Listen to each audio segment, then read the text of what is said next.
Hey there, Mad Michael G. Just doing a quick vid on doing some sound deadening in my car. I'm using this Silas sound deadener thermal shield.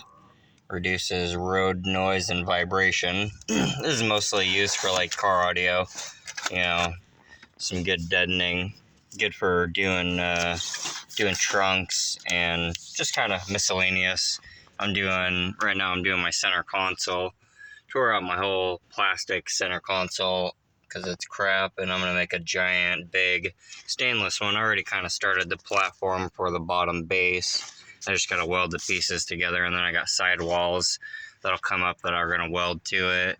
So that's just kind of a start, and that'll be a later video. But yeah, so I'm just working on doing some sound deadening here, and so I'm just going to be putting sheets on, as you see, like that, just kind of finishing doing sheets throughout the floor just to kind of quiet the floor, quiet down the car because I got a loud exhaust and everything. And then maybe in the future I'll redo the carpet.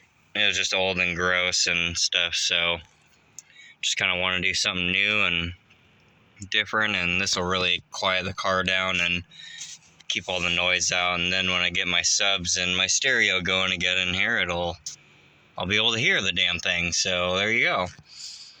Keep liking, keep watching, appreciate that.